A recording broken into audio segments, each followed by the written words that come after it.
for inviting me and for everyone for joining us. I just wanted to say good evening and thank you all once again. I look forward to having this conversation.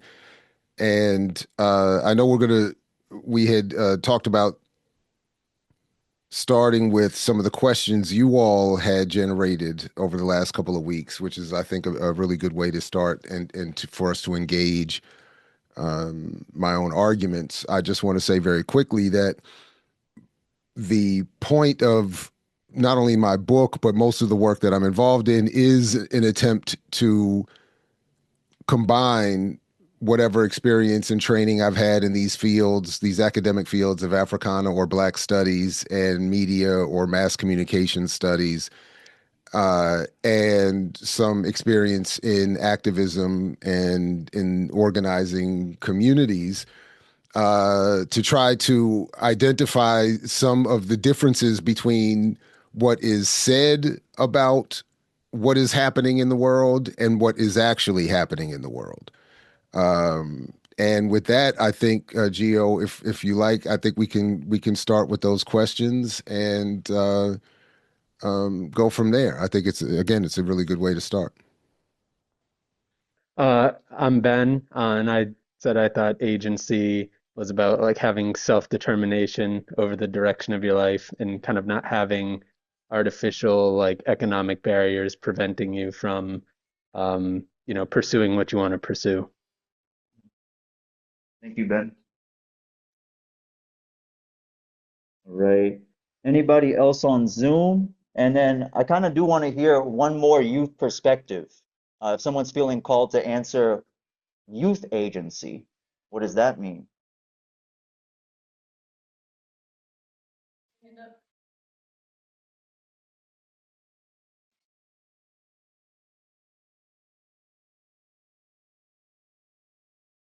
All right. And Z said online, agency is the freedom to fail.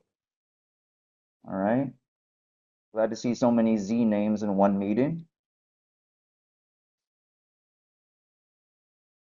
Right. And that's okay, because still thinking is also an answer. Dr. Ball? Sure. So I agree with a lot of what was said here in terms of agency having everything to do with how people end up making their decisions and how free or empowered they feel to make those decisions or enact upon them.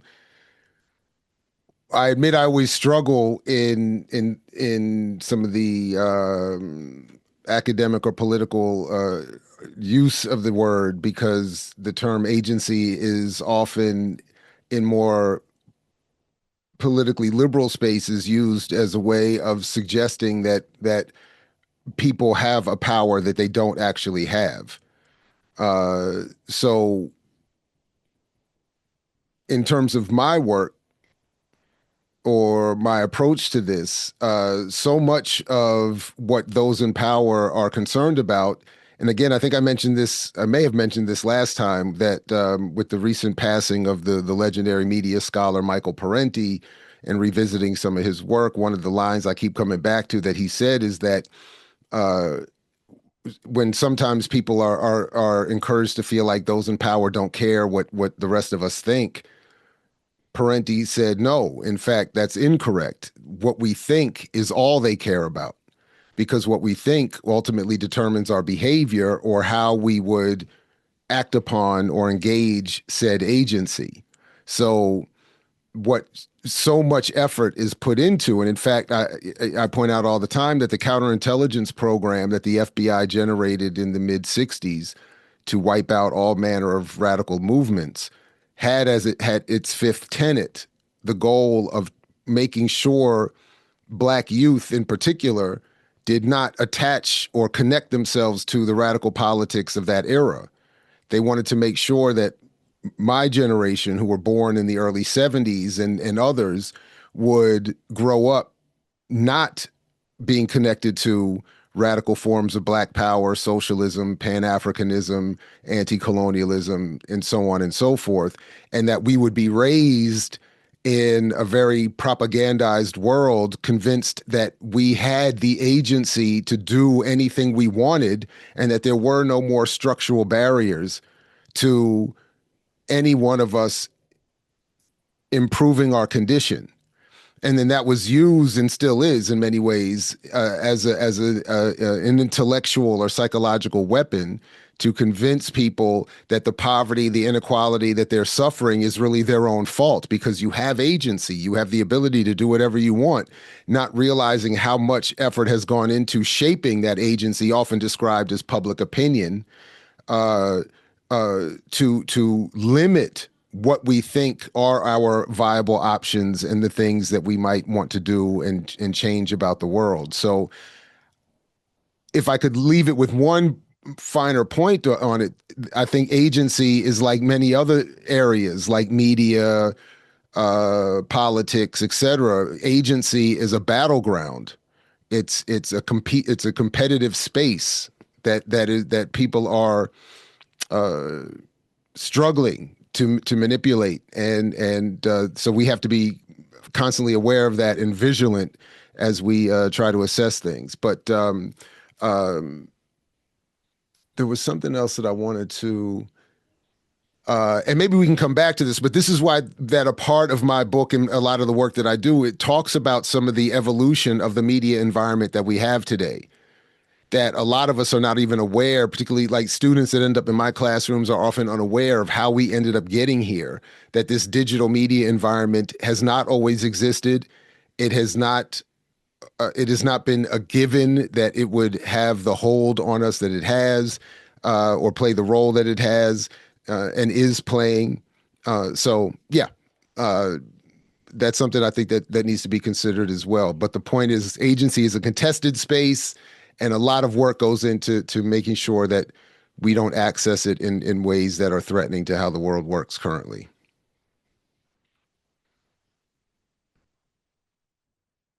Thank you, Dr. Ball. And I'm wondering if now's the time to ask, if now's the time to insert another community Sure. question, which was definitely oriented, without us even talking about it beforehand. Um, when we asked earlier about what are things, good services that should be free in your community, many of you named things that people are quite literally in debt for. Okay, raise your hand if you like debt. Raise your hand if you like debt. Good, good, because I don't either. So the question is, what does, what could, to play with this question. Okay. It might chat work this time. What does your community look like without debt? This one is a hardier question. I'll set a 2-minute timer. If you could turn to the person next to you and just talk about what does your community look like without debt? And then we will definitely like to hear back from several of us online and in person. I'll set that 2-minute timer right now. What does your community look like without debt? Without debt. Okay. Looks like so while you all take a moment to get your hands ready, I would like at least 2 hands in the room. I'm going to read some of what was shared in the chat. Natasha said, more people supporting small businesses without the worry of money. Tamashi shared, more diverse, more creative, and imaginative. Nia Evans, I think debt also warrants more definitions, as Zakia noted with the first question about free. I think our conversations about debt tend to be flat. But if we think about the notion of obligations, which is what debts are, there's more dimensions. It's not automatically negative. Okay, so think about what debt can function as. So, in that vein, one dimension is without debt, is without bond, without obligation, without connection. Ray affirmed that. Thank you, Ray. Z shared deeper, more connective, more supportive. Susan, without monetary debt, people would be less anxious and freer. And Zakia shared in the chat, I've been asking Muslims how they buy and sell property since their religion forbids interest. Interesting. I asked because Ujima has me thinking about how to create home ownership without onerous interest. Well, their banks simply add a reasonable fee like 5K to the price of a home. Thank you. Let's get a hand in the room. you hold me up? Thank you. Pass it, keep that hand up and start with your name, please.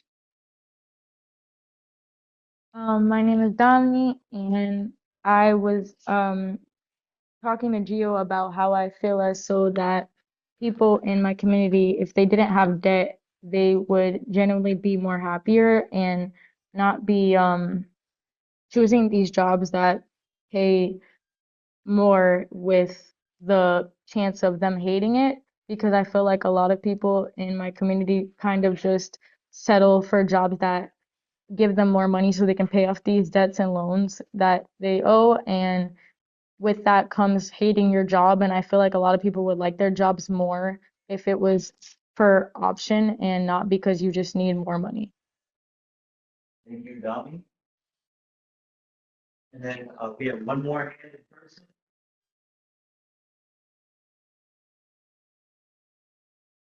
Yeah, raise your hand. I shook my head.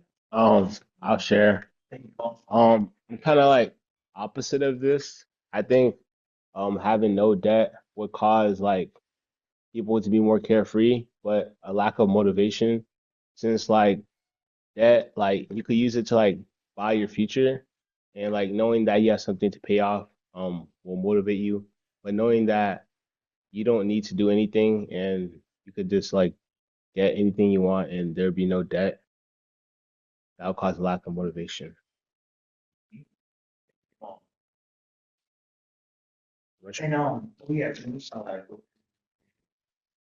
we got one more in person.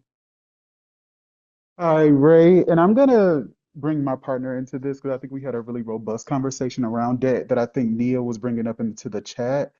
But I think the thing that I want to say is I struggled with this question because I don't think debt is, when I think about debt, I think about like something is done for you that you owe back, maybe with interest or maybe not. But when I think about if somebody does something for me and I do something back, I don't necessarily think of it as negative. I think about it as reciprocity. So there is a level of like financial debt that I think we could frame this question as that would yeah, like yes, we could be more financially free and all of that, but I think there's this way that maybe we're framing debt or reciprocity that I just want us to dig into a little bit. I just really want us to talk about this more because I think like my partner Juliana said is that like there are things that we owe to community. Like there are things like if you want to be in right relationship that you owe to your people. And so yeah, just thinking about what that means. And I don't know if you wanted to add to that, Julia. Yeah, thank you, Ray. Yeah, I think that community without an obligation or responsibility to each other is not really community. And if we can't work together and come together to support each other, then what are we doing? And while we often think of obligation and debt in a very negative sense, it doesn't have to be. And it can be a good thing to owe someone or to show up for someone after they've done something for you. Thank you, Juliana. And I don't know if you knew this, but Tamashi almost said word for word what you shared what you shared just now. A community without obligations would not be a community. Thank you, Tamashi, Juliana, and Ray for your comments. And also for the others of you that awakened that conversation. We can turn it over to Dr. Ball at this point. Where are we going? No, I think all of that is great. I mean, this goes back to something, I mean, Zakiya said at the beginning that is a core part of my own argument that so in this context, debt should definitely be reframed and redefined and reunderstood and repurposed because we have already created the wealth that the entire world needs and then some. We've already produced all of the resources that the entire world needs and then some. Specific to my own argument and my own work is that this is why I got as some say so triggered over over the years over the use of buying power as a mechanism and a propagandistic tool to convince poor Black communities that they're poor because of their own financial illiteracy and that they should focus on circulating the dollar and starting small business and investing and being more mature and responsible with their spending as a way of as if this was the reason for all the inequality. But to, again, paraphrasing Zakiya, the wealth has already been created. The $54 trillion that 0.1% of this country is now worth is wealth we all produced. We all went to work. We all paid our bills. We all clicked things online and saw all the advertisements and saw all the commercials during our streaming service. We've paid all our bill.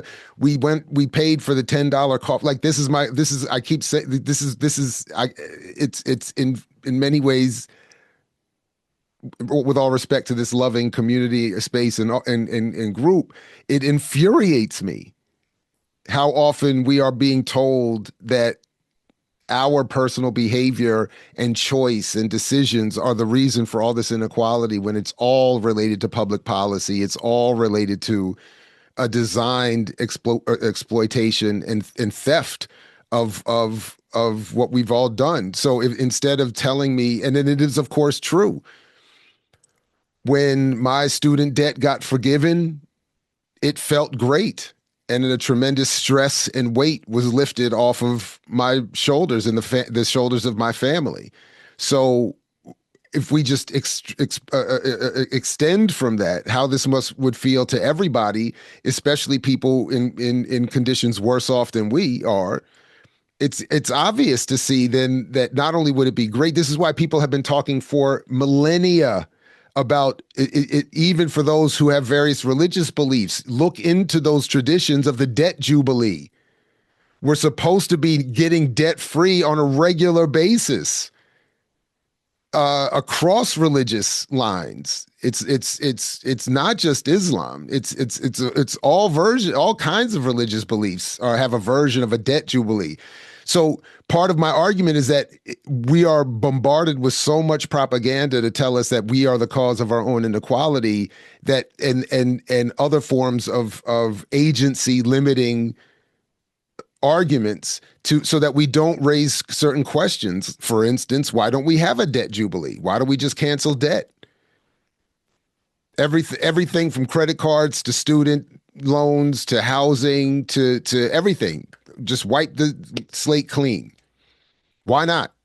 Why aren't we redistributing again that $54 trillion that is everything we've all created, so that nobody has to struggle? So this is sort of what I love about what I'm hearing is that, and what I want to encourage you all, especially the youngest among you. You are going to be bombarded for the rest of your lives with increasingly sophisticated forms of media trying to undermine where you already are. You're going to be bombarded with famous people, older people, beautiful people, talented people, brilliant people, who are all going to be telling you in one form or another something trying to undermine what you already have arrived at, that we have all, where all of you are. We shouldn't be paying for all of this. We've already paid for all of this. Why am I in debt? Lastly, I would just want to share quickly that, I mentioned the student loan debt. At one point, my wife and I were so underwater with our student loan debt. I remember getting on a call, and I'm on one of those deferment calls trying to get the bill deferred. And the woman told me, I'll never forget this. She said, "You all make too much money to qualify for a deferment, even though you don't make enough money to pay the debt." So she said, one of you should quit your job so that your household income goes down, so that you then qualify to defer the loan that you can't pay anyway. And I said to her, because they're always talking about these calls are recorded for quality, this, that, and the third. I said, I hope this is being recorded, because this is signaling the downfall of the nation. You all just spent decades training my wife and me to become, quote unquote, the experts in our fields. And now you want us to quit. We're supposed to be at the top of our ability to contribute to this society, trained and learned and all of the blah, blah, blah, blah, blah. And you would rather have us quit so that we can pay the debt for having become those experts. You're undermining your own society. So maybe however we might feel about that. But the point is, that's how upside down this world is. And that's why I don't want any of you to fall for it as you get older. And all these sophisticated attempts keep coming to you to say, no, no, no, no, no. It shouldn't be free because we have to have it this way. It can only be this way. Last point to the what I thought was a comment that I just want to raise a little bit of a pushback to. Please, first of all, don't take my word for any of this. I double dare all of you to study this and challenge and test what I'm saying. The literature is really very clear, and I think history is also very clear on this point. Human beings don't need the incentive of debt and bills to be productive. Human beings want to be productive. Human beings are often encouraged in other ways to want to be a positive contribution to our community and our society. Most art, so many things people do that have nothing to do with actually an interest in making money. They do it for the love. They would, then they have to turn that love into a career, and where all the studies show that even if you're doing something you like, if you're doing it for a job, it devalues that experience for you. So if anything, we don't need debt to inspire us to be contributors to society. We have all other forms of ways of encouraging and manipulating people to want to contribute, from religion to anthems to flags to myths to stories. We could teach people all kinds of ways to want to be contributors, make a positive contribution. Debt is used to limit the ways that we will contribute, to inform the ways that we will contribute, so that that contribution can never upset the current power relationships, so that we can't use our talents to radically change society, and we have to use our talents to get by at some job or to sell our labor or whatever that talent is to some job, which then by definition begins to limit it and shape it in the form that those who are in control and in power want it to be shaped. So you all are already way ahead of where most of us were at your age, certainly me. And I just want to continue to fan those flames and prepare you for what you're going to continue to come up against, trying to discourage you from where you already are.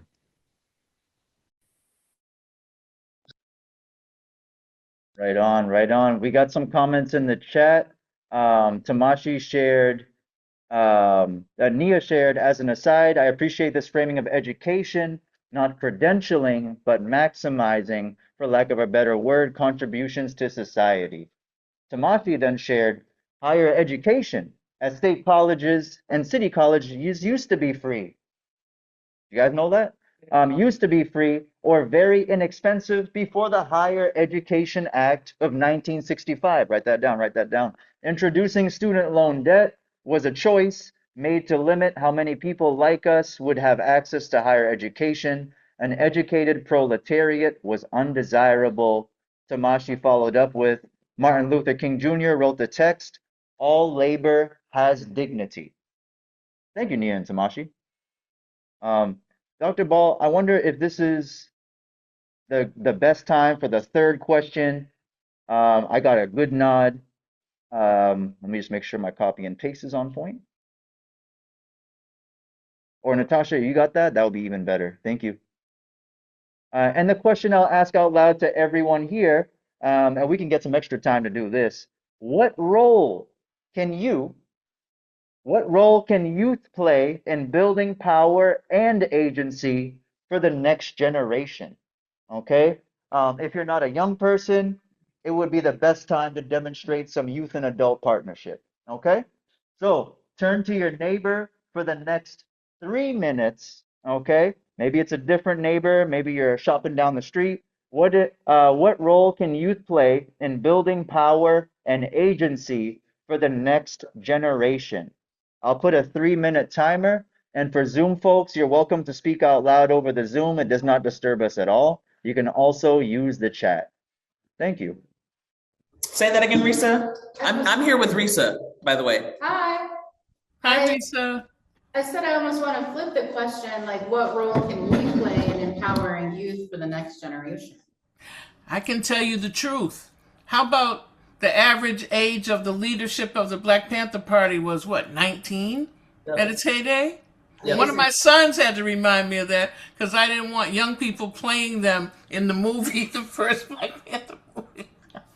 So, yeah, how about we empower you by reminding ourselves that youth have always played a tremendous role in the leadership of our movements.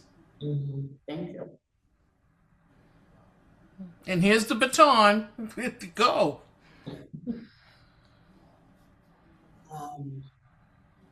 I think continuing to engage meaningful, not necessarily finger wagging but meaningful conversations about media literacy. Yes, yes. Be crucial, like what Dr. Ball just broke down about the sophisticated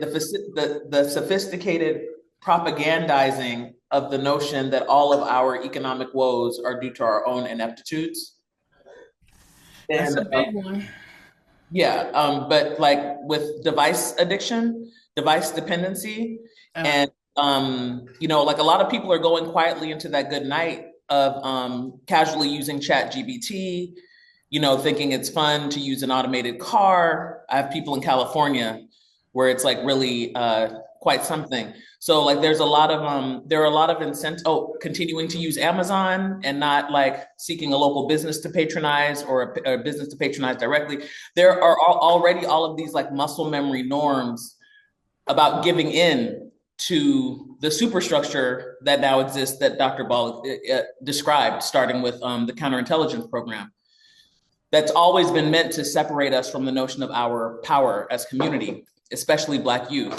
So there's more and more people being born and immediately engaging in devices and screens. It's going to take a lot of convincing to break that or to loosen that. The notion that it's inherently friendly because the colors are bright, or it's inherently helpful because it creates ease. Because who wants to read that much anyway? It's gonna. I don't know what that is, but it's gonna. Like how do we keep people engaged in a way that is supportive and empowering for us to continue to use our own critical minds?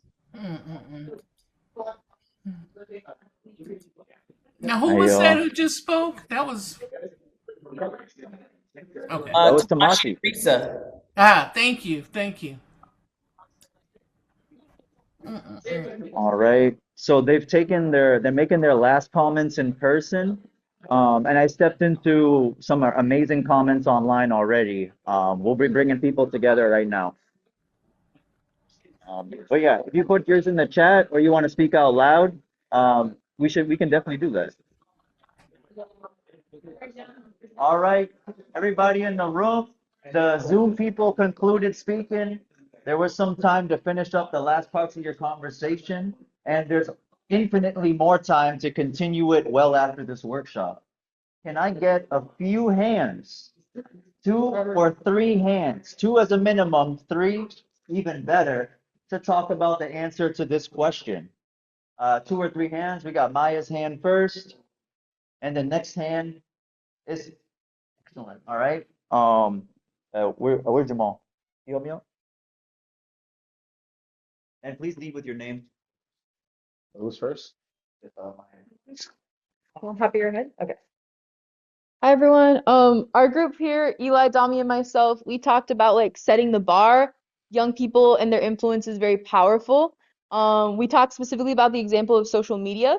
You look at bans on social media, yeah, there's a lot of factors, but young people use social media very widely to spread the word about protests, to boycott things, to really call out people with honesty, right? And educate each other on different topics. And so when there's ever an attack on like, let's say TikTok or other things, by the way, indigenous TikTok goes so hard, so that's pretty cool. But like whenever that happens, right, we're talking about how like it's because back to that quote, right? People fear the power young people have with that tool. And so we were talking a little more about like how do you set the bar with your influence, but also like that's already happening. So it's like demanding demanding space, challenging opinion with honesty.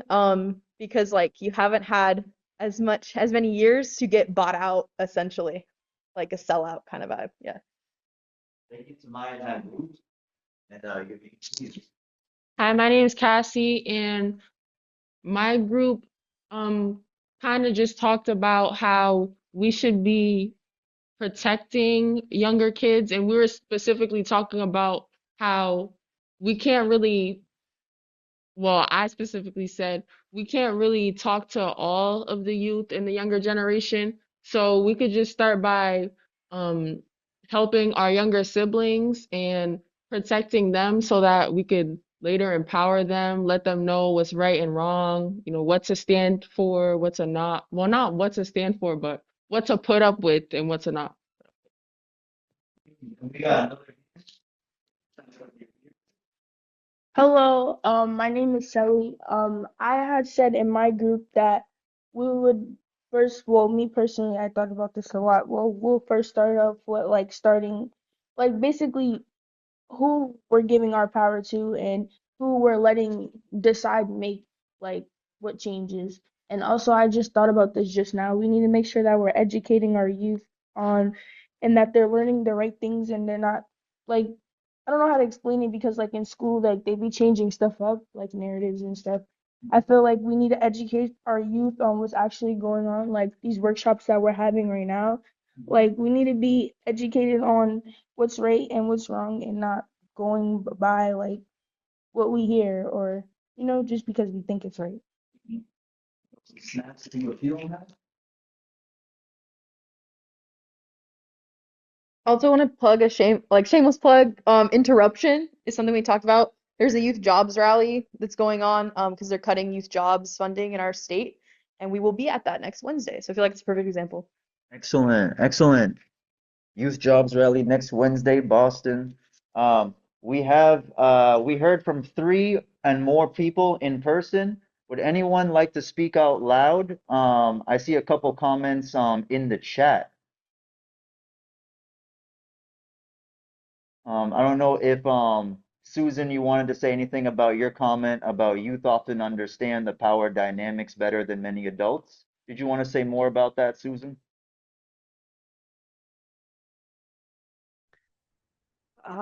Not much more than just I've often seen or heard youth that seem to understand the power dynamics and really and are engaged in trying to help others understand that. So if those of us that are older can support those youth in being heard, I think that is the thing we can do. Some of us are way too old. Thank you, Susan. Zakia, would you like to tell us more about youth power or fruity pebbles and cereal? The choice is yours. I was responding to someone who talked about the pull, the attraction of the colorful screens, the devices. I'm sorry. And I thought about how I've had to pull Fruity Pebbles away from grandkids because they have no nutritional value as opposed to my beloved grits. That's what I meant. I'm glad there But was those more than one grits, shameless plug. Powerful. sorry, but those grits haven't been meticulously manufactured That's right. with decades of market research behind them, and that's sort of the point I'm getting. So I don't remember if I mentioned this the last time, but one of my favorite presentations that I've heard years ago was called the political economy of Doritos. And Oh, they talked about how Doritos are meticulously designed to attack all 5 senses. So they're designed to have that pop color, that bright orange and the lime green. They're designed to have that hard crunch. They're designed to leave that residue on our fingers so we have to lick our fingers afterwards. They do all of this on purpose. And then they have what they call the bliss point in foods for knowing exactly how much sugar to put in there to keep us addicted, but having it not be too sweet. So when they add that level of research into media, marketing, psychological warfare, so on and so on and so forth, it's important that we be vigilant and recognize when we're being lured, because they've and now we don't even have to do market surveys. We give it all away through the phones and the devices and all the monitoring. They know exactly what we're thinking. They can track our moods, our interests. They can offer us things just from watching what we're doing, and put things in our feeds and have things pop up as ads, all based on what we're doing online. So we yeah, and then I've run out of free articles in the Guardian, but I'm familiar enough with the Cambridge Analytica argument and that history that Tamashi dropped in the chat. This is really important, and there needs to be more done than I'm aware of, at least, to translate those arguments around what Cambridge Analytica shows us for younger people to understand what's happening when we go online, when we browse, when we, even at Morgan State University, where our university sold our email server to Gmail, to Google, which is in effect selling all of us as faculty and students as data to Google. We were informed that even if you open an email and just type something and don't send it, that data is captured by Google. So then they can use that, and in those little terms of conditions that none of us read, they have the right to sell that to whomever they want. And if you do read it, they'll tell you that we've sold that data to a bunch of companies that we don't have to tell you. And we don't have to tell you, even if we knew what they were doing with that data, we don't have to tell you. So, yeah. So that's why it's important that we just be very vigilant about what we're doing and how we're reaching conclusions we're reaching, and so on. No, absolutely. Well said. Well said. Dr. Ball, the reason why we even had that question, what role can youth play in building power and agency for the next generation? Because we wanted to ask you that. Okay. In the last session we had together, we heard a lot about what's wrong, the history of the messaging that we receive as Black people, with specific instances for youth and just across, generations. And then we just wanted to know, well, if all these things are wrong, if we're being miseducated in these fashion, how are we going to shake this off and build? So who better to answer that than we ourselves? So thank you for asking that to each other. But I'd like to pass the question up to you, Dr. Ball, and just what can we do to build power and agency for the next generation? You kind of gave us a little bit about political economy earlier. I'm sorry, public policy earlier. I'm wondering if we could just ask you. This is something I'm still struggling to figure out, so I don't really have a great answer for this. I think that we have to be doing what we're doing now. We have to engage in collective study, collective engagement with media. I think, as I often say to my students, borrowing from an old professor of mine, we have to interrogate our preferences. We have to ask, how do we know what we know? Why do we like what we like? And as I'm arguing, when we like something, we should become more critical of how that media product or idea got put before us, and do what we can do to determine how we've reached the conclusion that that idea is a good one. We cannot do this individually. We have to be in collectives. We have to be in organizations. There is no one who can withstand this media environment alone. Even those of us, myself included, who study this and pay almost exclusive attention to this, I'm caught up all the time too. I'm susceptible. And whenever I start slipping off into some isolated individualist project, I get into more and more trouble, and I need people in certain collectives and communities to bring me back. And it's only going to become more difficult. So this is why I continue to encourage you all, especially where you all are today, to be mindful of where you are, and don't let people start telling you as you get older that you're immature, that these are ideas that you'll grow out of. Because what they're confessing is that they have been convinced and propagandized out of what are really good ideas. And that's really our only hope. I don't know exactly. We have to find ways of re-engaging elections and voting. We have to find ways of bringing some of the ideas you all have been taking for granted as good into those spaces, and asking again of all of these political parties and candidates who want your vote and will want more of your vote and your attention as you get older. What are you going to, where are you on this redistribution? Where are you on, don't tell me another thing about a small business and investing my money correctly. We do not have to, we should not have to be quote unquote financial experts when we're living in a world where 0.1% are worth $54 trillion. I mean, to me, it's really just that simple. Uh, we we've produced all that wealth, redistributed. Nobody should be sitting on all of that while we're looking out in all of this inequality. So, yeah, I'm sorry my answer isn't much better than that, but that is that is all I really have at this point. I don't know exactly what else to do. Work in collectives, join organizations, continue to study. Do not take my word for any of this, nor anyone else's. Work in collectives. One thing, again, I want to point out that my homeboy has really, I got to credit him for, reading and studying are two different things.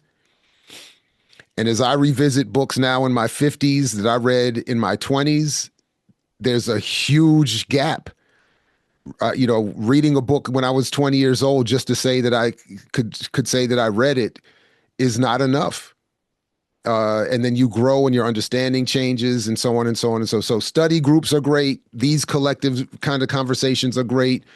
And I used to joke all the time, if you always struggle to be the smartest one in your crew, and if you ever think that you are, you have to expand the circle. The moment you think you're the smartest in your crew, you got to reach out and start building with other folks. Anyway, yeah. If there are any other specific questions, I'm here. But I or responses or criticisms. But I don't want to just keep rambling. I that's what I encourage. So I hope that helps. Yeah. Thank you so much. And this would be the best time, as Dr. Ball has invited us, to ask any remaining questions that have come up for us, yes, today, and also the whole month, okay? Where we've been myth busting, we've been talking about Black buying power and more about our economic realities. Let's take a couple questions in person. Can you put your hand up high? And then for people online, if you got a question, can you put it in the chat? And then we'll transition to the member team in the next 5 minutes. All right. Any questions for Dr. Ball, as well as comments and affirmations?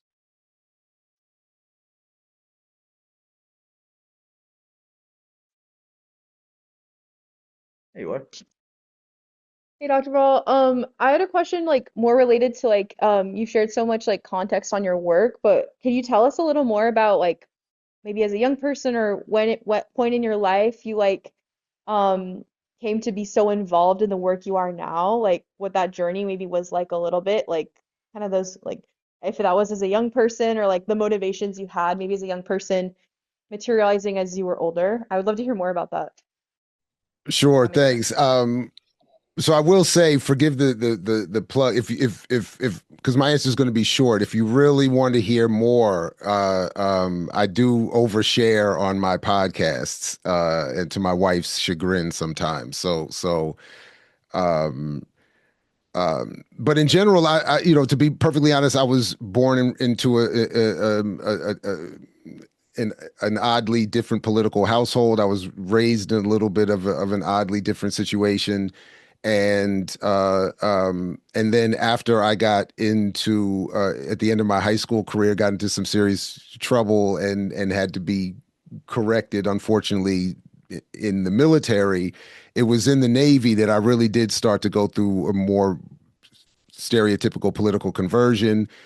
Um, uh, Starting with reading Malcolm's autobiography. I had seen the book and on my bookshelves, in growing up all my life, but I hadn't actually read any of it.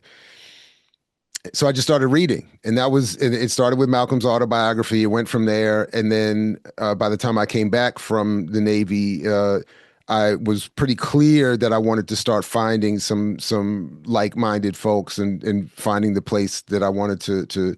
So while I was working and going to school, I just started involving myself in uh, local DC area political organizations and movements and spent years. And I think this is actually an important point, especially now that I'm on the mic and camera so much.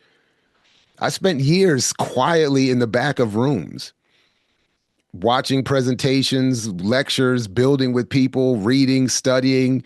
I know today there's so many young people and others that have not that level of experience, but have a quickness to get in front of a mic and a camera. And even though they're really talented and capable and intelligent, there's a lot lacking in what I think that they bring to some of the conversation. So I think there's something to be said for just being quiet and spending, putting in some time. Um, and then from there it was just a matter of, I mean, there's a little bit, admittedly, there's a little bit of a hustle to it. When I didn't know exactly what I was going to do, and I didn't know exactly what I could do, so it became clear that becoming a professor was a career path that I could work within, that was suitable to my capabilities and also my lack of desire to doing the kind of work I had been doing, bartending, pizza delivery, the military, all that kind of stuff. Um, and in the pursuit of those degrees, in the more radical wing of those degrees, I had the privilege of putting real study into some of what we've been talking about today, and being introduced to others with greater levels of expertise. And there are levels of this. There are several levels above me in terms of intellect and capability and study and knowledge and wisdom. And again, that's why, I went to undergrad and I thought I knew everything. And then I went to graduate school, got a master's in Africana Studies where I realized I didn't know anything. And then I went to get a PhD where I realized that nobody knows anything. And I think I really do believe that is, and what it really just means is that you become humbled in recognizing that there are a lot of intelligent people putting in a lot of work, studying and writing and thinking about whatever you're interested in ways that you've never done, that you've never thought about. And that level of privilege and study allows you to be exposed to the amount of, and it is a little bit humbling. It should be humbling. I don't think enough of us with PhDs are humbled enough after we've been exposed to the amount of work that exists out here that we should be appreciative of. So all of that to say, that's really it. And then it just became kind of a matter of how can I contribute? And I got into broadcasting. I did pirate radio, mixtape radio, community radio. I kind of liked all of that kind of work. And then it just, gravitated into the YouTube space and podcasting a little bit. But there are huge limitations to that kind of work either. So as well, I should say. So that's why we need these kinds of conversations. We need real political organization in off air, off camera, off mic kinds of spaces. And yeah, and again, I hope that helps. And we got a thank you in the room. And then this would be the best time to actually read the comments in the chat out loud for the recording. And then we can end the recording and the workshop with Dr. Ball. So what was said so far, Tamashi, who had to leave already, we are going to need to keep centering myth busting, media literacy, and targeted disempowerment policies again and again. Zakia invited us. In April, a group I'm a part of will kick off a monthly reading and study group with Dr. Jared Ball's book. It'll be Saturdays at Frugal Bookstore in Nubian Square. Email me for more info, za@zakialake.com. Nice. I love all the community plugs tonight. Uh, Nia had a lot of yeses and rights and yes. And Tamashi had to dip. Ray shared. Baldwin talks about that, as in James Baldwin. And then Susan shared, thank you, Dr. Ball. Related to being in collectives, I often learn something or hear it differently, like you're placing the inequality in the context, that there is no excuse for it, given that the small number hold a ridiculous amount of money got it through the work of everyone else. So we'll make sure that these amplifications, like the what is next week's rally? Can someone tell me out loud? Rally at the State House for what? Youth jobs.